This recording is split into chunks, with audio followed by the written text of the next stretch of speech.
இந்த டேஸ்டியான பன்னீர் பட்டர் மசாலாவை நான் இந்த ப்ரெஷர் குக்கரில் பண்ண சொன்னால் நீங்கள் நம்புவீங்களா? கண்டிப்பாக நம்பிடாதீங்க. ப்ரெஷர் குக்கர்லலாம் பன்னீர் பட்டர் மசாலா பண்ண முடியாது. ஆனால் இதை யூஸ் பண்ணி நம்ம வேலையை வந்து கொஞ்சம் கம்மியாக்கலாம். அது எப்படி பண்ணுறதுன்னு பார்க்கலாம் வாங்க. முதல்ல நம்ம பன்னீர் வந்து ஃப்ரை பண்ணிக்கலாம். கொஞ்சமாக எண்ணெய், மஞ்சத்தூள், மிளகாத்தூள், உப்பு போட்டுட்டு அதில் வந்து பன்னீர் வந்து எல்லா சைடுமே ஃப்ரை ஆகணும். அதை ஃப்ரை பண்ணி செப்பரேட் பவுலில் மாற்றி வச்சுக்கலாம். இந்த டைமில் ப்ரெஷர் குக்கரில் கட் பண்ணி வச்சுருக்க தக்காளி, முந்திரி பருப்பு, 2-3 பீஸ் காஷ்மீரி சில்லி இதெல்லாம் போட்டு ஒரே ஒரு விசில் தாங்க.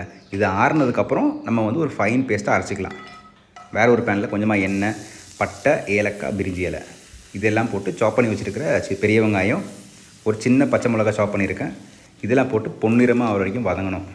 இந்த டைமில் இஞ்சி பூண்டு விழுது, பச்சை ஸ்மெல் போனதுக்கப்புறம் நம்ம பேஸ்ட் பண்ணி வச்சுருக்க தக்காளி, கொஞ்சமாக தண்ணி ஊற்றி ஒரு 15-20 நிமிஷம் ஸ்லோ ஃபயரில் குக் பண்ணணும். அப்போ தான் நம்ம கிரேவி நல்லா குக் ஆகி வரும்.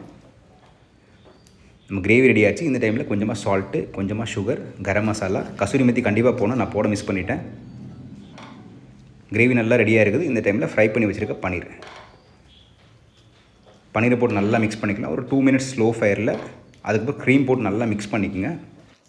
நம்ம கிரேவி ரெடி ஆகிடுச்சு. இந்த டைமில் ஃபினிஷ் பண்ணுறதுக்காக 2 சின்ன பீஸ் பட்டர், அதுக்கப்புறம் பொடிசாக நறுக்கி வச்சுருக்கிற கொத்தமல்லி இலை. அவ்வளோதாங்க, நம்ம பன்னீர் பட்டர் மசாலா ரெடி. சப்பாத்தி லச்சா பரோட்டாக்குலாம் செம்மையாக இருக்கும். நான் எப்பவுமே சொல்கிறது தான், everybody can cook and everybody has to cook.